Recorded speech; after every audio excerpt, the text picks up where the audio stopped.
सभी दोस्तों को नमस्कार, राम राम, जय जोहार। स्वागत है आपका डेली आईएएस एकेडमी रायपुर के आपके अपने यूट्यूब चैनल में। मैं लेके आया हूं आपका 30 का दम सीरीज। 30 का दम सीरीज जो है वो आप जान ही रहे हैं कि अभी हम इतने दिनों से हिंदी विषय की तैयारी कर रहे हैं और विभिन्न विषयों की तैयारी कर ही रहे हैं। हम लोगों ने अभी हिंदी में संज्ञा, सर्वनाम, अव्यय, अविकारी ऐसे कुछ टॉपिक देखे हैं। इसके पहले हमने लोकोक्ति के ऊपर चर्चा की थी। आज जो हमारी बारी है वो है आपके मुहावरे की है। मुहावरे के मैं आप लोगों के लिए 60 अलग अलग प्रश्न लेके आया हूँ। उम्मीद करता हूँ कि ये प्रश्न आपकी परीक्षा की तैयारी में उपयोगी सिद्ध होंगे। ज़्यादा देर नहीं करते, शुरू करते हैं हमारा पहला प्रश्न। पहला प्रश्न कह रहा है, रोजमर्रा या वाग्धारा के रूप में किसे जाना जाता है। यहाँ पे सुधार कर लेंगे। यहाँ पे ध्यान रखना है, हम बात कर रहे हैं वाग्धारा की। किसकी बात कर रहे हैं? वाग्धारा की बात कर रहे हैं। तो ये जो आपका वाग्धारा है, वाग्धारा, तो कहीं कहीं पे ध्यान रखिएगा कि जब हम वाग्धारा या रोजमर्रा कहते हैं तो हम बात करते हैं मुहावरे की। किसकी बात करते हैं? मुहावरे की बात करते हैं। तो सवाल एक का जो विकल्प ध्यान रखिएगा ए है, उसी को ही हम रोजमर्रा और वाग्धारा के रूप में जानेंगे। ये है आपका वाग्धारा। तो सवाल एक का विकल्प ए इस प्रश्न का सही उत्तर होगा। हमारा सवाल दो कह रहा है, मुहावरे के विषय में कौन कौन से कथन सत्य हैं। तो यहाँ पे जो पहला विकल्प कह रहा है, ये अरबी भाषा का शब्द है, पूर्ण वाक्य ना होकर वाक्यांश है, विकारी प्रकृति का होता है। इसका उद्देश्य शब्दों में चमत्कार उत्पन्न कर भाषा सौंदर्य स्थापित करना। अब ये समझते हैं, ये जो आपका मुहावरा शब्द है,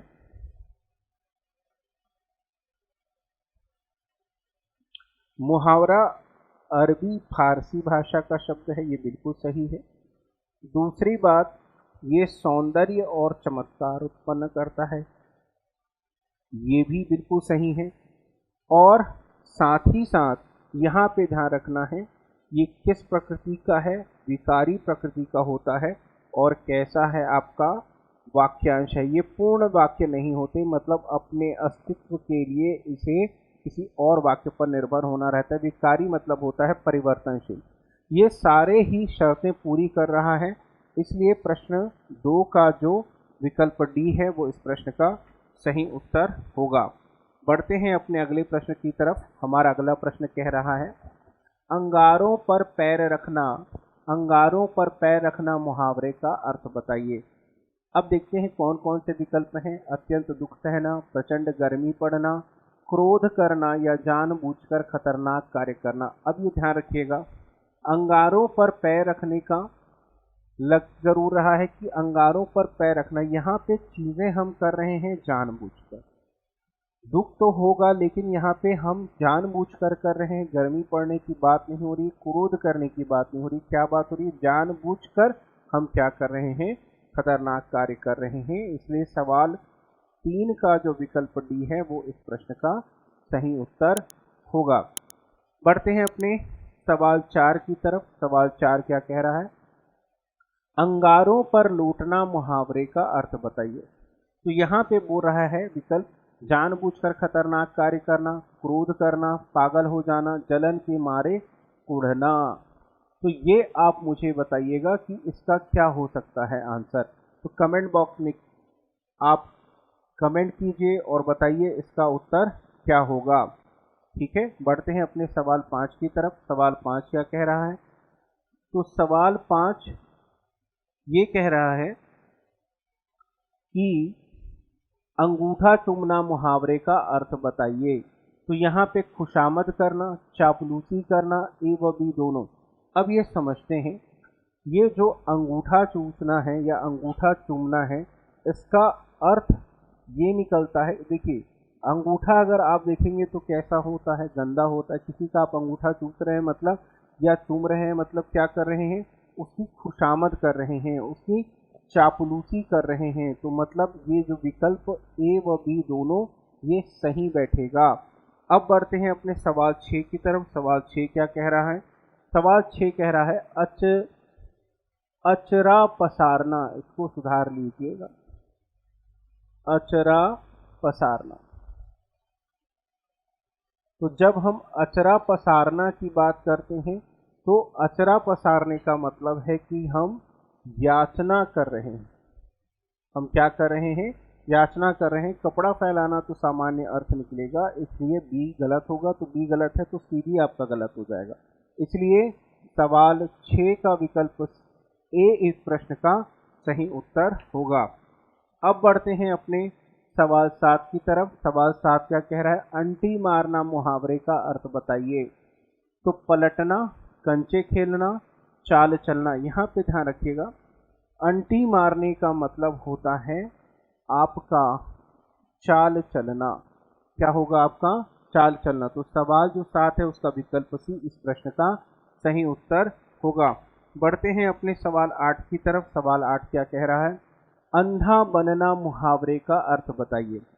अब यहाँ पे क्या पूछा है कि आगे पीछे कुछ ना देखना, एक ही सहारा बेसहारा। देखिए, अंधा बनने का मतलब है कि आप जो है आगे पीछे की चीजों को नहीं देख रहे हैं। यहाँ एक ही सहारा, अंधे का लाठी होता तो एक सहारा होता। ये विकल्प बी भी नहीं है, विकल्प सी भी नहीं है। सही क्या है आपका? विकल्प ए। अब बढ़ते हैं अपने सवाल 9 की तरफ। सवाल 9 क्या कह रहा है कि अंधे को दिया दिखाना मुहावरे का अर्थ बताइए। अब यहाँ पे समझना, अंधे को दिया दिखाना, भाई सीधी सीधी बात है, किसी अंधे को दिया आप दिखा पाएंगे क्या? किसी भी अंधे को क्या दिया हम दिखा सकते हैं? ये संभव नहीं है। तो जो चीज संभव नहीं है वो क्या हो गया? व्यर्थ हो गया, व्यर्थ का कार्य। तो विकल्प ए में ये चीज हमको नजर आ रही है, ना कि विकल्प बी में।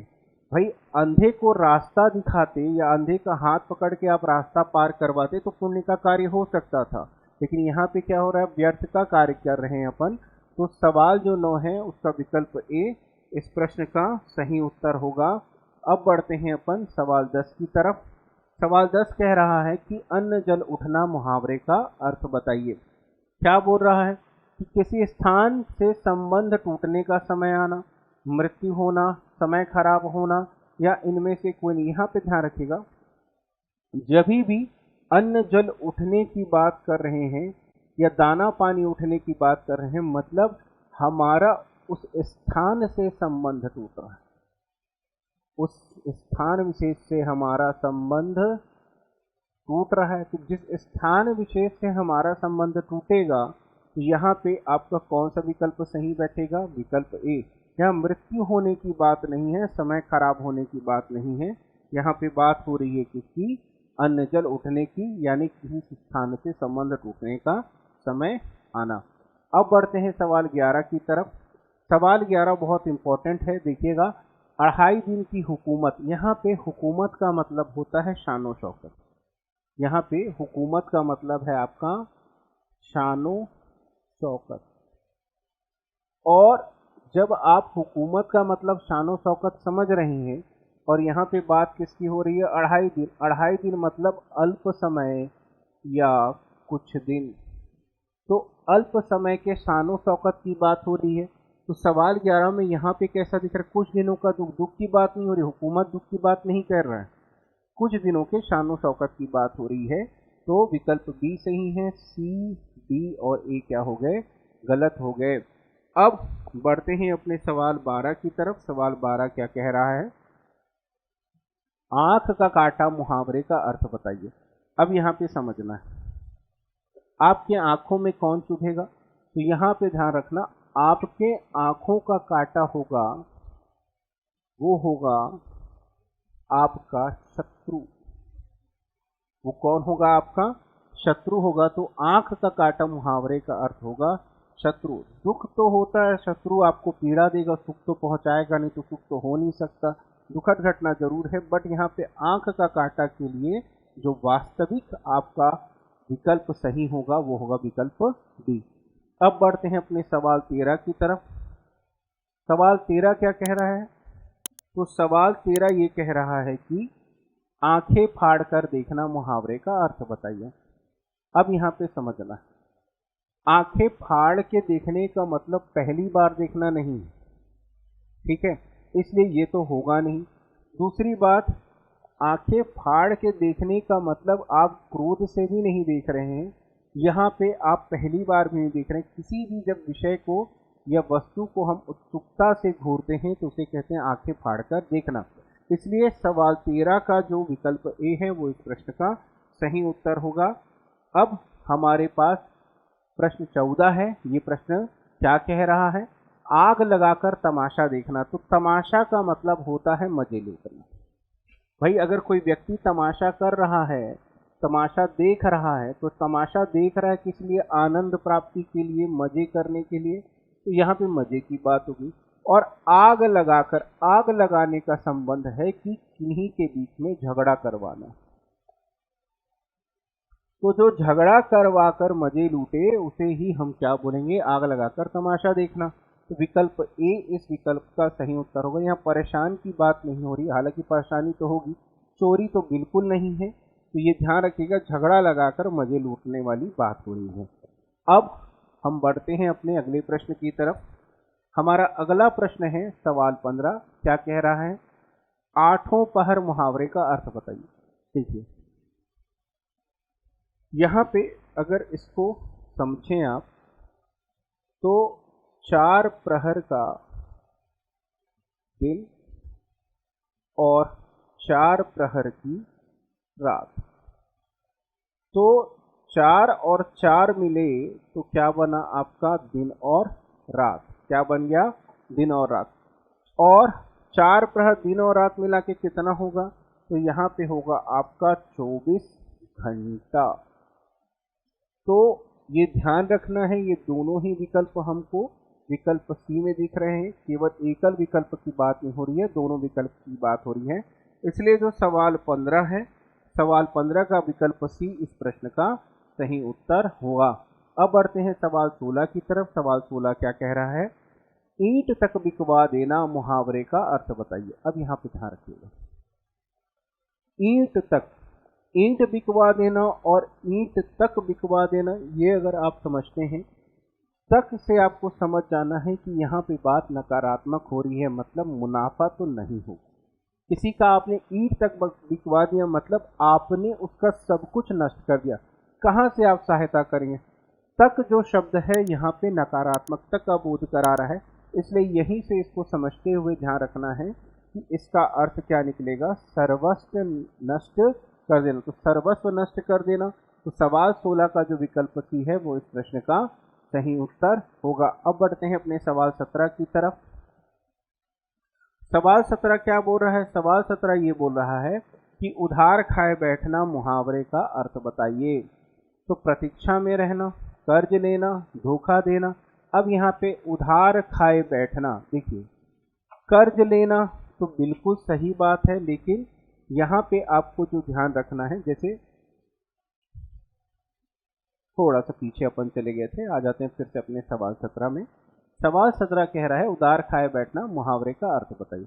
तो प्रतीक्षा में रहना, कर्ज लेना, धोखा देना। देखिए यहाँ पे उधार खा के भाग गया ऐसा नहीं बोल रहा है, तो धोखा लेना तो नहीं होगा, धोखा देने की बात नहीं हो रही है। यहाँ पे कर्ज लेना है, लेकिन यहाँ पे मुहावरे की बात कर रहे हैं तो सामान्य अर्थ नहीं कर रहा है, विशेष अर्थ नहीं कर रहा है। अब इन दोनों में जो कंफ्यूजन है उसे हटाने के लिए हमको समझना पड़ेगा, बैठना का मतलब है प्रतीक्षा, बैठने का मतलब है प्रतीक्षा। तो उधार खाए बैठने का मतलब है प्रतीक्षा में रहना। तो अब बढ़ते हैं अपने सवाल 18 की तरफ।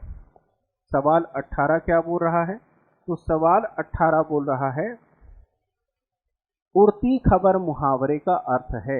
यहाँ पे ध्यान रखिएगा, उड़ती उड़ते खबर आई है। जब भी ऐसा बात अगर आप बोल रहे हैं तो हम बात कर रहे हैं किसकी? अफवाह।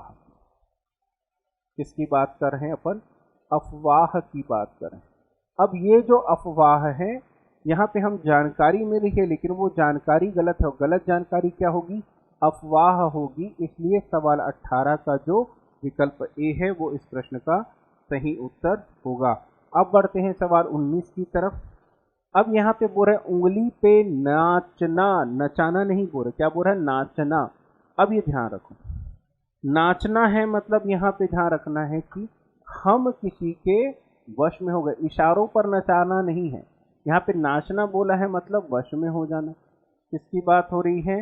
वश में हो जाना। यहाँ मजे करने की बात नहीं भाई, अगर आप किसी के उंगलियों पे नाचोगे तो आपको मजा आएगा क्या? दुख होगा। ये गलत हो गया, तो ए और सी गलत हो गया। सही क्या है आपका? विकल्प बी। इसलिए सवाल 19 का जो विकल्प बी है वो इस प्रश्न का सही उत्तर होगा। अब बात करते हैं अपन सवाल 20 के बारे में। सवाल 20 क्या कह रहा है? उर्वशी होना मुहावरे का अर्थ। तो अत्यधिक सुंदर होना, सुंदरता का अभिमान करना, प्रिय होना। यहाँ पे ध्यान रखिएगा, उर्वशी जी सुंदर तो थी, बट यहाँ पे उर्वशी होने का मतलब ये नहीं है, सुंदर होने की बात नहीं हो रही है, क्योंकि यहाँ पे हमको सामान्य अर्थ नहीं देखना, हमको विशेष अर्थ की ओर जाना है। उर्वशी होने का मतलब अभिमान करना भी नहीं है, इसका मतलब है प्रिय होना। भाई उर्वशी जो सुंदर वस्तु है वो आपको कैसी होगी? प्रिय होगी। इसलिए जो सवाल 20 है उसका विकल्प सी इस प्रश्न का सही उत्तर होगा। अब बढ़ते हैं अपन अपने सवाल 21 की तरफ। सवाल 21 क्या कह रहा है? उल्टा पासा पड़ना मुहावरे का अर्थ बताइए। तो योजना के प्रतिकूल कार्य होना, खेल में हार जाना, व्यर्थ समय का नष्ट करना की दिखा रखिए। थोड़ा समझते हैं। यहाँ पे उल्टा पासा पढ़ने का मतलब यह है कि हम समय नष्ट नहीं कर रहे हैं, हम प्रयास तो कर रहे हैं और खेल में हार तो रहे हैं, बट यहाँ पे ध्यान रखें कि हमने जैसा सोचा था वैसा कार्य नहीं हो रहा है। मतलब उल्टा का समझना है कि योजना के क्या हो गई? विपरीत कार्य हो गई। तो योजना के विपरीत कार्य कहाँ दिख रहा है? विकल्प ए में। तो सवाल 21 का जो विकल्प ए है वो इस प्रश्न का सही उत्तर होगा। अब आ जाते हैं अपने सवाल 22 की तरफ। सवाल 22 क्या कह रहा है? ऊंची फेंकना मुहावरे का अर्थ बताइए। ऊपर तक फेंकना, गेंद का ऊंचाई तक जाना और बहुत अधिक गप मारना। तो यहाँ पे फिर से ध्यान रखिएगा, यार बहुत फेंक रहा है ऐसा बोलते ना, यार ऊंची ऊंची फेंक रहा है, तो इसका मतलब हो रहा है कि वो क्या कर रहा है? बहुत अधिक गप मार रहा है। गेंद का ऊंचाई से ऊपर तक फेंकने से कोई संबंध नहीं है। सवाल 22 का जो विकल्प सी है वो इस प्रश्न का सही उत्तर होगा। अब बढ़ते हैं अपन सवाल 23 की तरफ। सवाल 23 क्या कह रहा है? ऐसी वैसी बात करना मुहावरे का अर्थ बताइए। अब यहाँ पे ध्यान रखिएगा, ऐसी वैसी का मतलब है घटिया बात। ऐसी वैसी का मतलब क्या है? घटिया बात। और जहां पे घटिया बात है, जहां पे कैसी बात है?